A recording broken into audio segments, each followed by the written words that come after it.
안녕하세요. 경제재민촉 정혜경입니다. 5년 사이에 한국의 유니콘 기업이 세계에서 12개로 증가했습니다.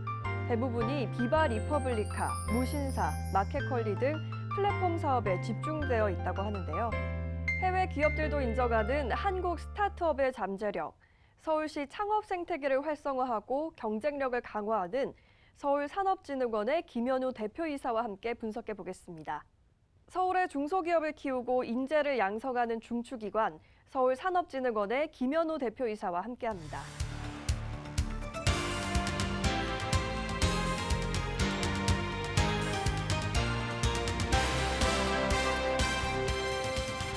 대표님 안녕하십니까? 반갑습니다. 네, 안녕하세요.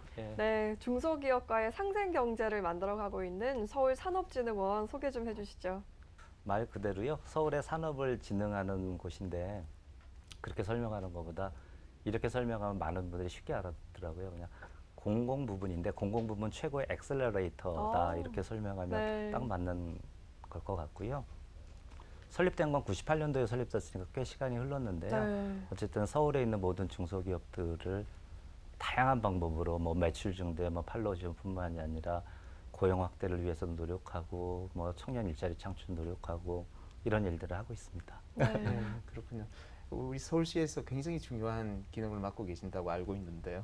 우리 서울산업진흥원 예. 어떤 사업들 주요 사업으로 하시고 계신지 궁금합니다.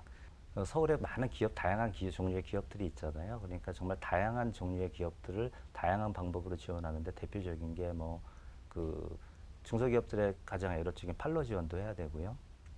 매출 증대를 위해서 여러 가지 노력도 해드려야 되고 또 다양한 교육 사업도 있고요. 디지털라이제이션 해주는 사업도 있고요. 제일 중요한 건 스타트업 네. 생태계, 스타트업을 엑셀러레이팅 하는 일이 제일 중요하고 많은 예산을 쓰고 있고요. 그다음에 청년들이 일자리 얻기 힘들잖아요. 네. 그러면 그냥 일자리를 단순하게 해주는 것보다 청년들이 일자리를 얻을 수 있는 교육을 시켜서 취업까지 연결시키는 일도 지금 아주 역점 사업으로 하고 있고요.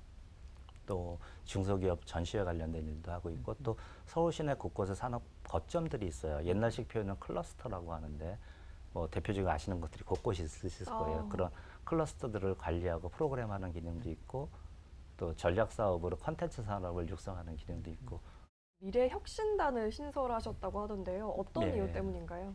저희 기관이 설립된 지도 오래됐고 잘 해왔고 중소기업들에서 많은 노력을 해왔는데 제가 여기 오기 전에 제 경력의 대부분이 사실은 그 벤처캐피탈 CEO를 한 20년 이상 했었어요. 그러면은 지금 현재도 중요하지만 미래에 어떻게 될 건가를 늘 고민하게 되잖아요.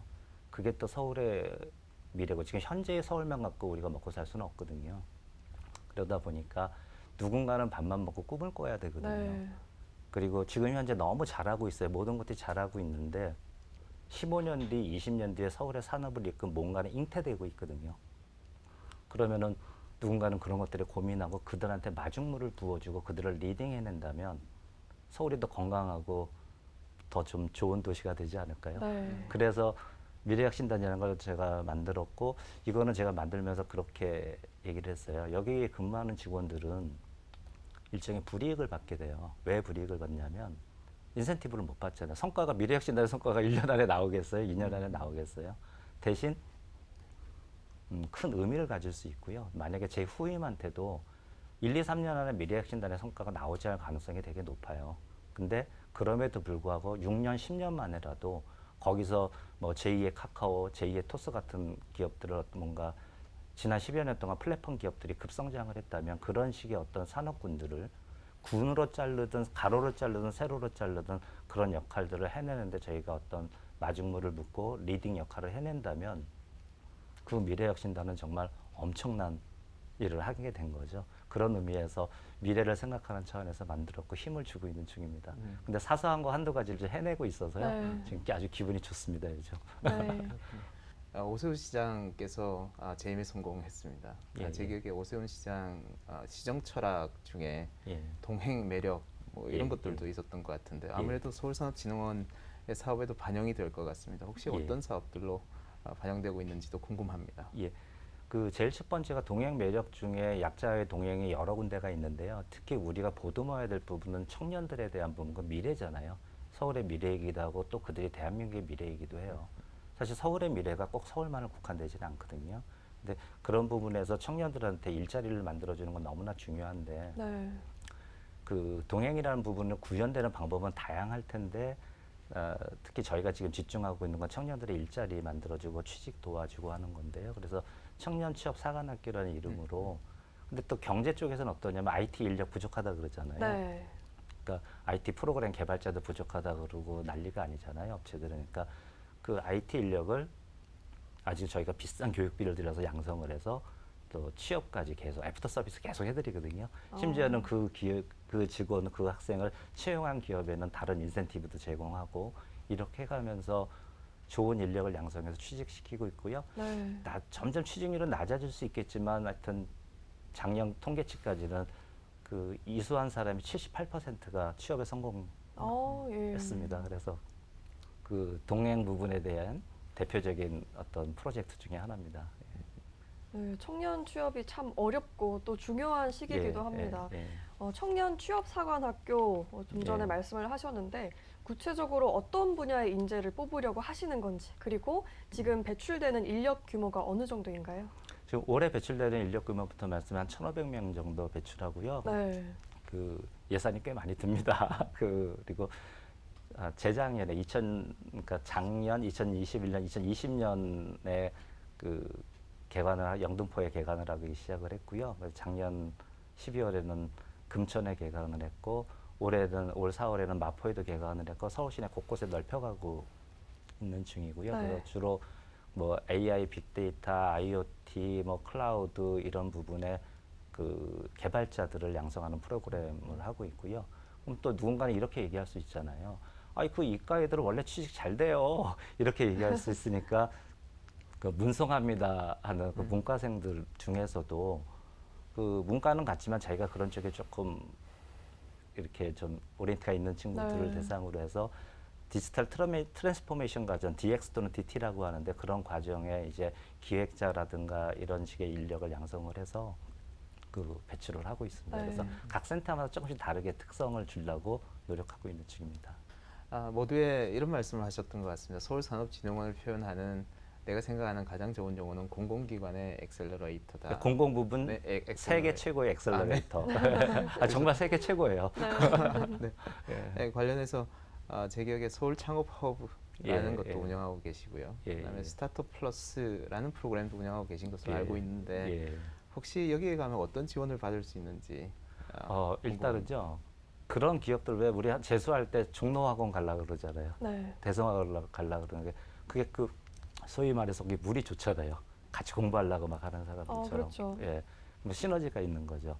서울 창업허브는 이제 곳곳에 있는데 마포에도 있고 성수에도 있고 창동에도 있고 마곡에도 있는데 이제 마포가 제일 오래됐고 제일 기업체 수가 많아요. 거기 한 84개, 한 90개 가까운 기업이 거기 입주시켜서 저희가 엑셀러레이팅 또는 인큐베이팅을 하고 있고요.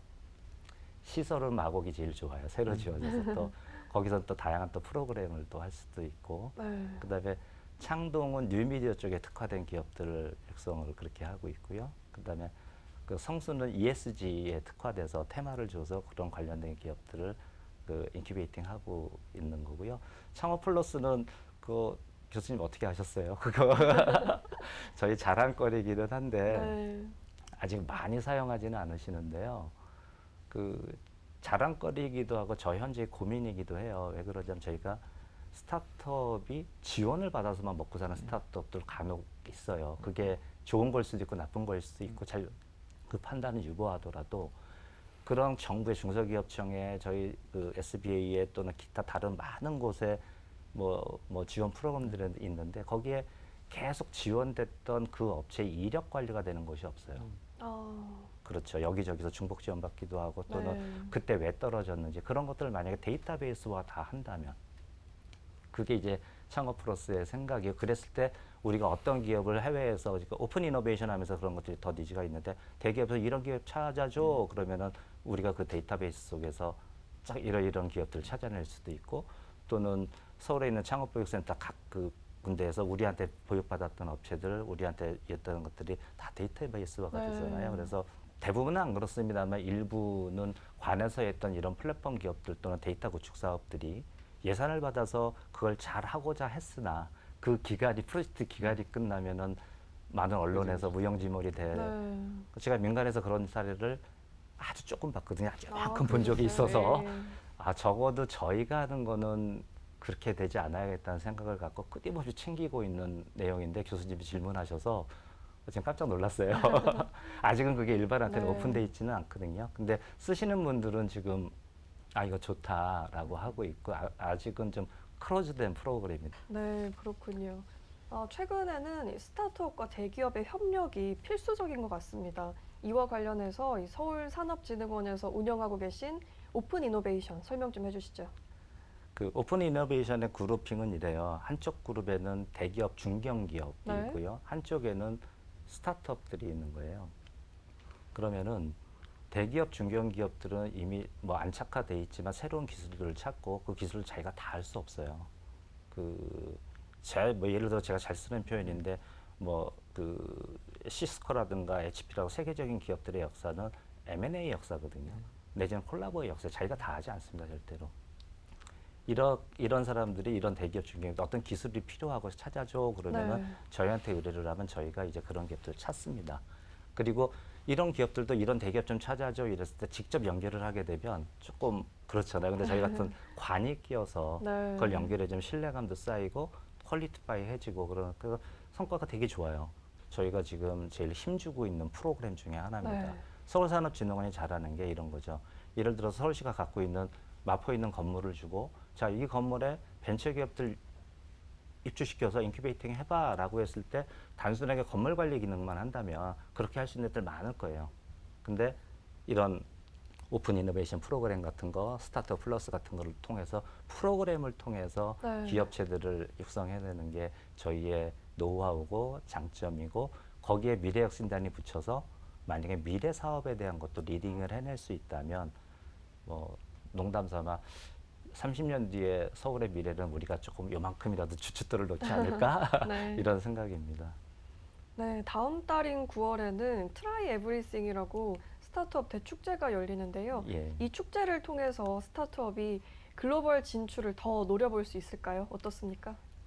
스타트업이 성공하는데 제일 중요한 게 뭐냐 그러면 자금, 시장, 뭐 좋은 인력, 팀, 네트워크 많이 드는데요. 이미 검증이 끝난 많은 얘기로 타이밍이거든요. 예를 들어 네. 네이버를 지금 창업한다고 해보세요. 그건 아니잖아요. 타이밍이 제일 중요한 스타트업의 성공 요소다라고 했는데 또 다른 얘기, 타이밍과 다른 얘기로 스타트업의 가장 또 어려운 요소는 리스크거든요. 네. 지금 우리보다 조금 뒤에 있어서 열심히 발전하고 있는 나라에 보면 그 타이밍을 적용시킬 수 있다면 리스크가 그만큼 줄어들겠죠. 그래서 트라이 에브리싱은 바로 그런 역할을 해주게 될 겁니다. 여기서 이제 검증된 모델들이 또는 해외로 나감에 있어서 네트워크와 타이밍을 줄 수 있는 또 리스크를 줄여줄 수 있는 그런 어떤 하나의 축제의 장이 될 거고요. 네. 그 안에 섹션도 많이 열리는데 매일경제 TV도 많이 도와주십시오. 네, 말씀하신 것처럼 스타트업 기업이 자연스럽게 스케일업 과정을 예. 거쳐야 될 테고요. 아마 SBA에서 그런 역할도 많이 해주시고 계신 것 같은데 예. 혹시 자랑하실 만한 성공 기업 너무 사례가 있으시면 말씀 부탁드려 볼까요? 예. 제가 조사를 해본 건데 저희가 정말 뭐 지원하는 방법이 되게 다양하잖아요. 네. 정말 다양한 방법을 통해서 지원을 하는데 어떨 때는 해외 나가는 거 지원하는 그 해외 전시회를 나가서 지원하는 것도 R&D 자금을 직접 지원하는 것도 있고 어떤 뭐 다양한 방법으로 지원하고 또는 입주시켜서 인큐베이팅하는 기업도 있고 그런데 제가 한번 실제 통계를 내보라 그랬어요. 그래서 코스닥 회사 올라간 기업들 전체를 대상으로 SBA의 지원을 받은 기업이 몇 개인가? 5%가 지원을 받았더라고요. 코스닥 전체 회사 중에 5%가 SBA 지원을 받았던 기업이에요. 정말 많은 네, 수의. 코스닥이라는 게 꼭 기업의 무조건 성공을 의미하지는 않습니다. 어쨌든 형식적 요건에 퀄리파이드 돼 있다. 어느 정도 성공했다는 기업으로 코스닥이라고 본다면 전체의 5%가 SBA 다양한 지원을 받아서 정말 많은 지원을 받은 기업들이 있는데 그중에서 몇 개 기업을 한번 예를 들어보면 투엔즈라는 회사가 있는데요. 투엔즈라는 회사는 이커머스 물류 회사예요. 처음 시작은 홈리스들한테 물류와 뭔가 연결점이 나오잖아요. 네. 홈리스와 물류 그렇게 시작했던 업체였는데요. 지난 몇 년 동안 뭐 한 20배 이상의 성장을 했고 네이버라든가 산업은행으로부터 투자받은 게 한 400억 가까이 되고요. 저희 SBA가 발굴해서 뭐 이렇게 인큐베이팅했다고 할 수 있는 업체, 아주 자랑스러운 업체로 성장을 하고 있는 업체가 있습니다. 또 하나는 제너시스템이라는 업체고요. 제너시스템이라는 업체는 그 면접을 인터뷰를 화상으로 하는 그 업체인데요. 이미 뭐 대기업들이 많이 그 기업의 솔루션을 사용하고 네. 있고요. 아주 일취월장하고 있고 최근에도 벤처 캐피탈로부터 많은 투자를 받아냈습니다. 그리고 또 이렇게 말하면 이 두 기업은 잘 모르실 수가 있어요. 네. 근데 이 기업 말하면 아마 너무 많이 아실 거예요. 3프로 TV라는 아, 딱 아시죠? 네, 관련 분야여서. 관련 분야. 네, 네. 네, 저희의 그 인큐베이팅 업체입니다. 아, 저희 마포 그러셨구나. 창업허브에 들어 예. 있었고요. 예. 곧 상장을 한다 그러는데 뭐 너무나 많은 이런 업체들이 있습니다. 네. 그렇군요.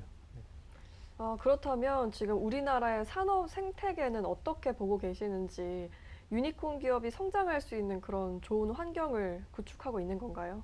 어떻습니까? 두 가지 포인트가 존재할 것 같아요. 네. 그 벤처기업의 에코시스템이 우리가 산업이 일본보다 발전했다 안 했다 여러 가지 말이 있을 수 있는데 벤처기업에 관련된 스타트업에 관련된 에코시스템은 저희가 일본보다 확실히 앞서 있죠. 아, 그러면 저희 이런 에코시스템이 우리나라보다 더 발전된 곳이 있을까라고 거꾸로 네. 따져보면 그렇게 많지는 않아요. 이 에코시스템 스타트업과 관련된 어디 있을까요? 미국 앞서 있겠죠. 중국 예, 우리보다 뒤처져 있지만 지금은 만만치 않습니다. 네. 그거는 GDP 대비 투자 규모를 보면 알 수 있고요. 그 투자 절대 금액이나 GDP 대비 금액을 보면 알 수 있고요. 따져보시면 어디가 선진국 중에서 어디가 이런 에코시스템이 우리보다 좋은 나라가 그렇게 많지는 않습니다. 그런데 반면에 중국은요. 하지 말라는 걸 다 해요. 하다가 그러는 과정에서 데이터 4차 산업혁명에 있어서 가장 모든 것들이 데이터 싸움이거든요. 네. 그런 과정에서 하지 말라 그럴 때까지 데이터가 쌓이고 그런 과정에서 산업이 발달을 하게 되거든요. 그러다 어느 정도 문제가 필요할 때 규제를 하게 되는데 우리나라는 야, 너 이거 하라는 것만 해야지 라고 하게 돼요. 그러면은 그게 본질적으로는 가장 큰 그 발전에 걸림돌이 될 수 있는 어떤 시스템의 문제인데 그거 네. 하루아침에 바꿀 수는 없잖아요. 근데 또 재밌는 거는 미안하게도 산업경제, 4차 산업혁명, IT 경제 시대까지는 이게 그렇게 큰 걸림돌이 되진 않았어요. 걸림돌이 됐지만 그렇게까지 크리티컬하진 않았어요. 근데 4차 산업혁명 시대에서는 이런 것들이 크리티컬 포인트가 될 수 있는 이해되시죠? 왜 네, 그러냐면 네. 결국 데이터의 싸움이 돼버리니까 그래서 그거를 뭐 규제 샌드박스도 있고 규제도 다 좋고 한데 사실 와서 저는 계속 민간에 있다가 관에 처음 와봤잖아요. 그래서 이렇게 이 건설업체 사이트에 계신 공무원님들께서도 우리가 생각했던 과거의 공무원이 아니에요.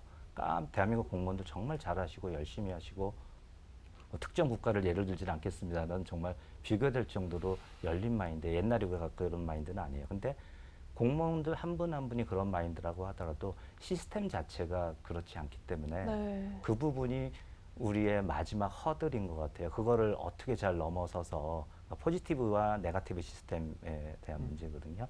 그 부분이 조금 해결이 될 수 있는 어떤 제도가 있다면 규제 샌드박스보다는 훨씬 더 좀 파격적인 제도가 필요하다라는 생각을 하고 있습니다. 그렇군요. 지금 현재 창업 그리고 유니콘을 꿈꾸는 많은 젊은이들이 실제 있습니다. 노력하고 있고요. 이들 노력하는 젊은이들을 위해서 한 말씀 해주신다면 부탁드리겠습니다. 예, 그 정말 그 꿈을 가지시는 게 맞는 거고요. 제가 네. 이 말씀 꼭 드리고 싶어요. 이거 정말 꼭 드리고 싶은 말씀인데 저나 제 약간의 후배들 세대에서는 우리 부모님들이 어땠냐면요. 이랬어요. 우리 애가 공부 잘해서 좋은 대학 나와서 대기업 취업이 가거나 아니면 판검사 되거나 의사 되거나 이런 걸 바랬어요. 왜 그랬냐면 그들은 경제개발 시대에 배고팠잖아요. 배고프고 고생스러웠던 경험들을 했으니까 우리 애가 배골지 않고 명예와 부를 같이 가질 수 있는 정말 안정적인 직업을 갖기를 원했어요. 우리 본인의 네. 세대에서는. 그리고 자식들한테 그걸 강요했죠. 공부 잘해서 판검사 되라. 공부 잘해서 의사 되라. 그들이 존경도 받고 부도 거머쥘 수 있는. 그럴 수 있는 시대가 지금 더 이상 아니고 변호사 사실을 붙으면 뭐 안정적인가요? 변호사 새로 지금 의사 새로 하면 안정적인가요? 그런 시대가 아니거든요. 이제는 어떠냐면 내가 굶어 죽으면 적어도 굶어 죽지는 않아요. 먹고 사는 거는 굶어 죽지 않을 만큼 정부가 사회 시스템이 그거를 백업해주는 나라가 돼 있거든요. 그러면 지금은 어땠냐면 꿈을 꿔야 되는 시기예요. 그 꿈이 우리의 미래를 만들거든요. 이런 말 자주 합니다. 토스의 창업자는 서울대 치대를 난 치과 의사. 네, 흥미롭네요. 그렇죠. 치과 의사 훌륭하고 뭐 그렇게 하셔도 되는데 토스를 만든 거하고 또 다른 거죠. 그러니까 꿈꾸고 그렇게 그들이 꿈꾸는 풍토, 그러니까 부모님의 세대의 가치관이 계속 주입돼서 안정적인 삶을 만드는 거에 시대적 패러다임은 지났다. 네. 이제는 도전하고 실패해도 사회의 시스템이 그들을 백업해 줄 수 있는 여건이 돼서 우리 젊은이들이 특히 서울에 있는 젊은이들이 그렇게 하고 그런 과정에서 서울산업진흥원의 문을 두들긴다면 저희가 열심히 서포팅할 생각입니다. 네, 앞으로 계획과 목표가 있다면 한 말씀 부탁드립니다. 정말 하고 싶은 게 지금 너무 많고요. 네. 막 좋은 아이디어들 있는데 지금 단기간에 대한 거 하나 먼저 말씀을 드리면 산업 지원에 대한 것들이 여태까지 개별 기업들에 대한 어떤 직접적인 지원으로 이렇게 갔었다면 지금은 어떠냐면 코로나 이후에 우리가 다 깨달은 게 있어요. 옛날에 코로나 이전에도요. 그 사무실 출근하지 않고 갈 수 있는 시스템이 다 있었어요. 근데 그래도 사무실 갔어야만 될 것 네. 같았었거든요. 근데 코로나 이후에 코로나 때문에 재택근무 해봤더니 돌아가네? 시스템 다 있었거든요. 이제 경험이 축적되게 되는 거예요. 코로나 이후가 엔데믹이 된 이후에 어떻게 될 거냐면 공간에 대한 개념들이 기업들이 달라지기 시작을 할 거예요. 그러면 어떠냐면 특정 공간을 제가 언급하긴 그렇습니다만은 글로벌 기업이 한 어떤 성수동의 한 어떤 공간은 그 공간에 한번 구경하는 게 곳이라 그래요. 네. 앱에서 막 뭔지 아시죠 지금? 앱에서 막 이렇게 해야지 될 정도로 그런 공간을 대기업들은 충분한 여력이 있으니까 만들어 갈 거예요. 네. 서울에 있는 중소기업들이 그렇게 트렌디한 공간을 통해서 이제는 그 공간 안 가도 온라인에서 다 되니까 굳이 공간이 되게 양극화되기 시작할 거예요.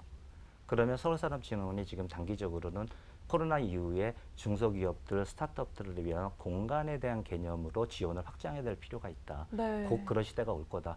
굳이 오프라인 매장 안 갈 거거든요. 오프라인을 통해서 안테나샵을 통해서 그 물건을 팔던 기업들의 제한적인 것들이 올 거예요. 훨씬 더. 그런 공간은 어떠냐면 그럼에도 불구하고 가봐야 될 만한 공간이 될 거예요. 저희 내부적으로는 제가 이름을 뭐라고 지었냐면 와우존이라고 그래요. 와우존이라고 공간의 개념을 우리가 새로 창출해서 대기업은 더 많은 돈을 더 잘하겠죠. 그 공간을 메꿔야 되는 게 단기적인 목표고요. 그다음에 장기적인 목표는 아까 말씀드렸던 것처럼 서울산업진흥원이 현재 서울에 존재하는 산업의 각 분야를 터치하고 진흥하고 지원하는 거 잘하고 있는데 여태까지 지원의 기능이 강했다면 지능의 개념이 보다 더 보완이 돼야 된다는 생각을 하고 있고요. 네. 그다음에 마지막으로는 그래서 미래의 산업을 우리가 리딩 해놔야 된다라는 생각을 하고 있습니다. 알겠습니다. 예. 일자리 창출과 중소기업의 성장을 돕고 있는 서울산업진흥원의 이야기 잘 들어봤습니다. 그 누구보다 중소기업의 어려움을 세심하게 헤아리고 다양한 지원 활동을 하고 계신데요. 신사업과 관련한 프로젝트도 계속 이어가고 있는 만큼 4차 산업혁명 시대에는 중소기업이 중추적인 역할을 할 수 있길 기대하겠습니다. 대표님 오늘 좋은 말씀 고맙습니다. 시간 내주셔서 고맙습니다.